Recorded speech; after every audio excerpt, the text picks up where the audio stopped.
सोचने दे जमाने को जो सोचना है, अगर तेरा दिल सच्चा है तो नाच कर खुद पर।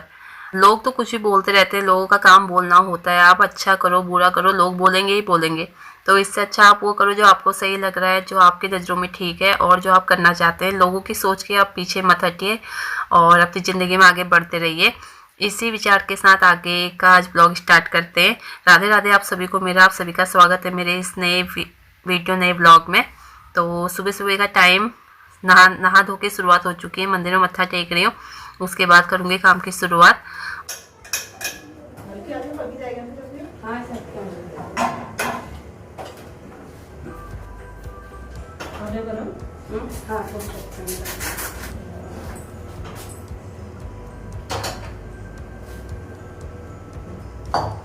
हेलो दोस्तों, राधे राधे। आपका स्वागत है मेरे नए वीडियो नए ब्लॉग में। और आज है 30 अप्रैल और अप्रैल का महीना ऐसे है कि मेरे तीनों देवरानी जेठानी, जैसे 2 जेठानी एक देवरानी है, तो तीनों की ही एनिवर्सरी अप्रैल में ही आती है। मैं ही हूँ अलग की मेरी मार्च में आती है। तो आज है रितु की एनिवर्सरी 30 अप्रैल और संडे है। आज संडे खीर बनाने के लिए रखी है और वहाँ पे गुनगुने का आटा रखा है, गुनगुने बनाएगी। और मैंने यहाँ पे आलू बॉईल कर ली है। देखती हूँ, आपको पूछती हूँ। जैसे हमारी कुमाऊनी होती है सूखे आलू, उसे हमारी कुमाऊनी बोलते हैं आलू के गुटके। या तो आलू के गुटके बनाऊंगी या पूड़ियाँ बनाऊंगी या फिर आलू की पूड़ियाँ बनाऊंगी। अब देखती हूँ सब लोग क्या कहते हैं, उसी हिसाब से बनाऊंगी। इसमें मशीन लगा रखी है कपड़े धोने के लिए, कपड़े रहते हैं कपड़े धोने के लिए। बाकी नहाने से पहले जितना भी काम होता है वो सब हो गया है। और जो भी होता रहेगा दिन भर आपको दिखाती रहेंगी, साथ में बने रहेगा। और अगर वीडियो पसंद आएगी तो वीडियो को लाइक और चैनल को सब्सक्राइब जरूर कीजिएगा। तो चलिए शुरू करते हैं आज का ब्लॉग। तो चलिए करते हैं अपने संडे की मॉर्निंग की स्टार्टिंग। और यहीं से शुरुआत हो रही है। रसोई में ही हूँ फिलहाल। अभी यहाँ पे लगाने लगी हूँ मैं पूड़ी के लिए आटा। और पूड़ी के लिए आटा लगाने के लिए सबसे पहले इसमें मैंने अजवाइन लिया है और उसका नमक डाला है, साथ में कस्तूरी मेथी डाल रही हूँ। इस तरह जब हम पूड़ी का आटा लगाते हैं तो उसकी पूड़ियाँ बहुत स्वाद होती है। कई बार होता है ना कि बच्चे सब्जी नहीं खाते, बच्चों को सब्जी नहीं पसंद होती है खाना, तो वो दही के साथ खा सकते हैं, पर उसमें नमक ना हो तो पूड़ियाँ फिर फीकी फीकी लगती है। तो नमक डाल के इस तरह बच्चे आराम से खा सकते हैं, बिना दही के भी खा सकते हैं, बहुत स्वाद बनती है। खीर बन गई है और गुलगुले बन गए और भेजे जा रहे हैं ऊपर नीचे, बड़ी दी और छोटी दीदी के लिए। इसकी आज एनिवर्सरी की ये लवी दे के आ रहा है। और साथ में यहाँ पे मैंने ये आलू छील के रखे हुए हैं, इसके आलू के गुटके बना रही हूँ। और उधर पे आटा गूंद लिया है। और अभी है ना इस टाइम पे रितु ने खीर भी बना ली है और गुलगुले भी बना लिए है। और चलो मीठा बनाना तो बनता ही है। आज के दिन इस घर में शादी करके आई थी तो मीठा तो आज के दिन बनना चाहिए। उसके हाथ का बन गया उसके मीठा और मंदिर में रख दिया है उसने। मैं बनाने लगी हूँ यहाँ पे आलू बनाने के लिए। जैसे मैंने बताया था कुमाऊँ में इसे आलू के गुटके बोलते हैं। तो बनाने के लिए मैंने यहाँ पे तड़का लिया है, मेथी, अजवाइन, जीरा और एक धुन होता है हमारे उत्तराखंड में उसका, साथ में हरी मिर्च डाल दी है। और जब जो अदरक का लहसुन का पेस्ट होता है ना, वो इस टाइम पे मिर्ची के साथ में डालती हूँ। पर आज मुझे गाँव का टेस्ट चाहिए था ना, तो मैंने मसालों में भिगा के रखा हुआ था लहसुन को। हमारे वहाँ पे सिलबट्टे में पीसा जाता है और उस टाइम पे लहसुन मिर्च ये सारा मसाला एक साथ पीस के उसे साथ में पकाया जाता है। तो आज मैंने ऐसे ही किया। जब मसाले भिगाए थे, अदरक का लहसुन का पेस्ट भी उसी में डाल दिया था और मसाले यहाँ पे पक गए काफ़ी अच्छे से, आप देख सकते हैं। और ना ऐसे ही काम करते करते ऐसे हो जाता है। कस्तूरी मेथी डालना भूल गई थी। मसाले जब पक गए उसके बाद डाली और फिर उस पर डाल दिए आलू काफ़ी अच्छे से। यहाँ आप देख सकते हैं, यहाँ पे एक तड़का दिख रहा है, मेथी, अजवाइन, जीरा, कस्तूरी मेथी, बहुत टेस्टी बने हुए थे और हम लोग को तो बहुत पसंद है। हमारे उत्तराखंड में ना इसे फास्ट फूड की तरह लिया जाता है। एक फास्ट फूड है हमारे उत्तराखंड का ये। और इसके साथ चटनी ली जाती है, भांग की चटनी, बहुत स्वाद लगती है।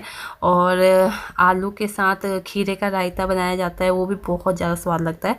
तो इसके बाद बनाने लगी पूड़ियाँ और एक एक पूड़ी ने मेरी ऐसे फूली थी। मैं तो एक ही पूड़ी दिखा रही हूँ यहाँ पे क्योंकि वीडियो बहुत बड़ी हो जाती है, फिर समझ नहीं आता क्या कट करूँ क्या नहीं। सभी ने पूड़ियाँ खाई थी, बस पति जी हैं कि उन्हें पराठे तो जिद करके खिला भी सकती हूँ पर पूड़ियाँ बिल्कुल भी वो नहीं खाते। तो यहाँ पर मैंने अभी उन्हें रोटियाँ बना के दी थी। सबका खाना हो गया है और सबसे लास्ट में आई मेरी बारी। ये मेरी प्लेट है। अभी यहाँ पर मेरी प्लेट लग चुकी है। इसमें पूड़ी है, लहसुन का अचार है, आलू के गुटके हैं, दही है और खीर है। और इतना सारा खाने के बाद फिर दोपहर में कौन खाता, संडे का दिन था, आराम भी चाहिए था। तो दोपहर मैंने खाना नहीं बनाया। जैसे मैं खाना खाया उसके बाद रितु ने रसोई के सारे बर्तन धो दिए थे और मैं लग गई थी अपने कपड़े धोने में 3-4 बाल्टी कपड़े हो गए आज मेरे। शायद 2-3 दिन से सरफ ख़त्म था तो मैं कपड़े धो नहीं रही थी, इस चक्कर में बहुत ज़्यादा कपड़े इकट्ठे हो गए और मशीन के लालच में और भी ज़्यादा कपड़े धुल जाते हैं, ये मुश्किल हो जाती है। तो अभी पति जी को मैंने बोला कि मैं आपको कभी कोई काम के लिए नहीं बोलती हूँ, पर कपड़े बहुत ज़्यादा हो गए और छत में धूप में मुझे बार बार ऊपर नीचे जाने का मन कर नहीं रहा, आप मेरे साथ कपड़े सुखाने चल दो। तो पति जी ले आए थे और अपने हिस्से के जितने कपड़े थे उन्हें फटाफट तार में रख के फैलाए भी नहीं और भाग गए। उसके बाद फिर बाकी कपड़े सारे मैंने फैलाए। संडे का दिन है, सुबह से पति जी इतना ही उठे थे कि मेरे साथ छत में कपड़े सुखाने, और नीचे आते होगी धूप लग गई, मुझे कुछ चाय बना के दे दे, मुझे कुछ ठंडा दे दे। तो मैंने कहा चलो, फ्रिज में 2 दिन से तरबूज रखा हुआ था, मैं कहा तरबूज काट के देती हूँ सभी लोगों को। तो भूमि यहाँ पे छिप छिप के आ रही थी, मैंने उससे बोला कि सभी लोगों को दिया, तो छिप छिप के आ रही थी लेने के लिए। तरबूज काटा, और मैं जो सीज़न का फ्रूट होता है ना वो हम लोग को खाना चाहिए, और जो ऑफ सीजन का फ्रूट या सब्जी कुछ भी होता है ऑफ सीजन की नहीं खानी चाहिए, क्योंकि प्रकृति ने भी कुछ सोच के ये चीज़ बनाई गई है कि सीजन में ही वो चीज़ हमें फ़ायदा देगी, और अगर हम ऑफ सीजन में उन चीज़ों को लेंगे तो शायद वो हमें फ़ायदा नहीं करेगी। इसलिए हमेशा सीजन की ही चीज़ें खानी चाहिए। मैं तो हमेशा अपने बच्चों को सीजन की चीज़ें देती हूँ, जो चीज़ों का सीजन नहीं होता है वो चीज़ हम नहीं देते हैं अपने बच्चों को। कौन आया ये, कौन आया ये, कौन क्यों लाया है आइसक्रीम, बता तो सही। मम्मा का एनिवर्सरी है लिफाफा भर के लेके आया, सबको बांटने जा रहा है। आइसक्रीम खाओ, आइसक्रीम एनिवर्सरी की। बाइक निकालो आप, आ रही हूँ मैं, जल्दी दे रहा हूँ। और आज तो है देवर और देवरानी की एनिवर्सरी, ऋषभ के मम्मी पापा की, और ऋषभ लेके घूम रहा है लिफाफा आइसक्रीम का कि खा लो आइसक्रीम। बच्चे पीछे लग गए थे उसके कि चाची आइसक्रीम खिलाओ, आइसक्रीम खिलाओ, बच्चे परेशान करते थे। फिर उसने आइसक्रीम मंगवाई और ऋषभ लिफाफा लेके जा रहा है कि मैं बांटूंगा, नीचे से ऊपर तक सबको बांट के आया।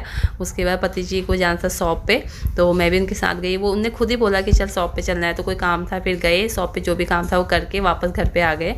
और घर आते ही फिर पति जी का वही कि कुछ दे दे खाने के लिए पता नहीं संडे के दिन ऐसा क्या होता है उन्हें कि पूरा दिन कुछ दे दे ही बोलते रहते। खाना नहीं खाना होता है, बाकी सारा कुछ खाना होता है उन्हें। तो फिर उन्हें चाय बनाने के लिए आई थी यहाँ रसोई में, और आपको दिखा रही हूँ कि मेरे ना मनी प्लांट में, ये वाला जो मनी प्लांट है, इन दोनों में ही इसमें जो 3-3 लीफ पत्ते जो हैं वो नए आए हुए हैं, तो मुझे बड़ी खुशी होती है इन्हें देख के।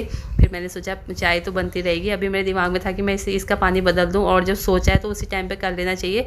अगर हम सोचते हैं ना कि चलो थोड़ी देर में बाद में कर लेंगे, थोड़ी देर बाद कर लेंगे, तो फिर वो बात का बात ही रह जाता है। इसलिए बात में नहीं टालना चाहिए, जो काम जब मन कर रहा है, जब समझ में आ रहा है ना, उस टाइम पे कर लेना चाहिए।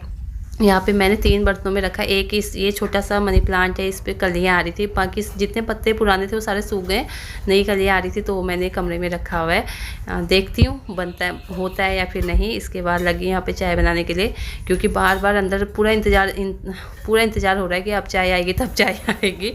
तो चाय बना ली, साथ में यहाँ पे चीनी डाली, तो देखा चीनी का बर्तन थोड़ा चिपचिपा सा लगा। और मैं जैसे अभी बताया कि जो काम जब लगे हमें करना है तो कर लेना चाहिए। बर्तन वो चीनी का जो डब्बा है मैंने अच्छे से कपड़े से यहीं पे पोंछ लिया था, इससे साफ भी रहता है।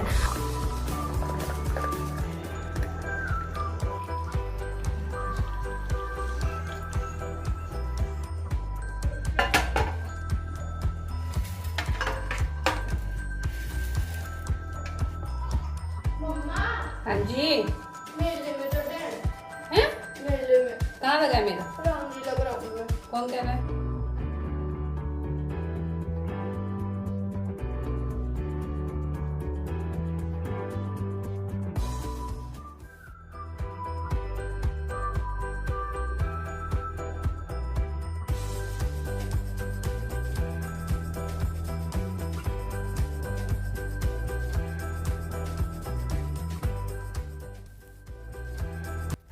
अभी है ना, हम सारे बच्चे लोग यहीं पे आए थे जब मैं चाय लेके आई, तो चाय वाय पी, उसके बाद काफ़ी देर तक बच्चे हम सब बैठे हुए थे। बच्चे काफ़ी हंसी मजाक करते तो उनके साथ बैठे हुए थे। उसके बाद ये देखो इतना सारा ढेर, कितनी बड़ी सज़ा मिलने वाली है मुझे। पति जी के साथ शॉप पे क्या चलेगी, तो अब इतना बड़ा काम मेरा रह गया, क्योंकि जब मैं छत से कपड़े लेके आती हूँ हमेशा उसी टाइम पे फोल्ड करके रख देती हूँ। पर आज क्या हुआ, जब मैं कपड़े लेके आई तो पति जी उसी टाइम पे बोलने लगे चल शॉप पे चलते हैं, और मैं भी उनके पीछे पीछे चल दी, और उसके बाद इतना बड़ा काम मेरा रह गया। अब हम सभी का खाना पीना हो गया है। इसके बाद थोड़ी देर छत पे घूम के आए, बहुत ठंडी ठंडी हवाएं चल रही थी, बहुत ही अच्छा मौसम हो रहा था छत पे। आधा 1 घंटा पूरा घूमे मैं और पति जी छत पे, बच्चे नीचे फ़ोन देख रहे थे। छत पे घूमते घूमते काफ़ी टाइम लग गया था। उसके बाद नीचे आए हैं, ये तो लवी को लेके सो गए, लेट गए, आराम से अपना फ़ोन देख रहे हैं। अब मुझे ये सारा काम करना है, चाहे रात के 11 बज जाए, 12 बज जाए, 2 बज जाए, मैं ये काम करके ही सोऊंगी। अगर मैं ये काम करके नहीं सोऊंगी ना तो बहुत ही वो हो जाएगा सुबह तक, क्योंकि काफ़ी ज़्यादा कपड़े हैं और रखने के लिए जगह नहीं है। घर तो बहुत बड़ा है पर सारा मैं एक ही रूम में एडजस्ट करना होता है, तो एक ही रूम में एडजस्ट करना बहुत मुश्किल हो जाता है। इसलिए सारे कपड़े यहाँ पे फोल्ड करके रख दूँगी। इसके बाद फिर जो भी होगा, फिर रूम का सारा सामान, रात का जो काम है वो रात में सारा निपटा के सोती, रूम पूरा खाली करके, क्योंकि सुबह में बच्चों को स्कूल जाना होता है, फिर बच्चे और फैला देते हैं, फिर रात का भी बिखरा पड़ा रहता है, सुबह का भी बिखरा पड़ा रहता है, तो बहुत मुश्किल हो जाता है रूम में। इस करके बच्चों के स्कूल की ड्रेसें थी वो भी मैंने प्रेस करके हैंगर में हैंग कर दी हैं, वो भी रख दी हैं। बच्चों को जब चाहिए होंगी वो डाल लेंगे अपनी, तो इस तरह से ठीक रहता है। वरना सुबह में बच्चे फिर भागी करते हैं, मम्मा ड्रेस कहाँ है, मम्मा ये कहाँ है, वो कहाँ है, उनकी चीज़ें जगह पे रख दी हैं, वो खुद से निकाल के ले लेंगे। और सारे कपड़े मेरे सेट हो गए, सारे कपड़े कबर्ड में लगा दिए फ़िलहाल मैंने। और इस टाइम पे पति जी अचानक से उठे ना, पूरे घर में सन्नाटा सा छाया हुआ था, और पति जी अचानक से उठे, मुझे पीछे से आवाज़ दी तो मैं डर गई। मैंने कहा ये क्या हो गया। उसके बाद फिर से सो गए थे, फिर से खर्राटे आ गए थे। ये देखिए अभी मुझे इतनी तसल्ली मिल रही है, अगर ये कबर्ड बंद भी है और इसके अंदर अगर सारा बिखरा पड़ा है सामान, तो मुझे बहुत ही बेचैनी हो जाती है अंदर से। पर फिलहाल मेरा सारा कबर्ड सेट हो गए, सारे बच्चों के भी कबर्ड सेट हो गए, मेरे भी, हमारे सारे कपड़े सेट हो गए। इसके बाद फिर मैं आई रसोई में, बाहर पे बहुत अंधेरा हो रहा था। रसोई में थोड़ा ठंडे ठंडे पानी से मुंह धो रही हूँ। इसके बाद अपने को आराम से सो जाऊंगी। सुबह मैं अब तसल्ली से उठूंगी, क्योंकि पूरा रूम सेट हो गया। पूरा रूम में ऐसे कुछ भी सामान नहीं है, सारा सामान मैंने जगह पे रख दिया है। जो कुछ भी बिखरा पड़ा था, हो जाता है बच्चों के साथ, और पति जी पूरा दिन आज घर पे ही थे, एक ही रूम में रहना तो सारा बिखर जाता है। तो चलिए आज की वीडियो ब्लॉग यहीं तक। अगर आपको वीडियो पसंद आई होगी तो वीडियो को लाइक और चैनल को सब्सक्राइब जरूर कीजिएगा। तब तक के लिए बाय बाय, राधे राधे।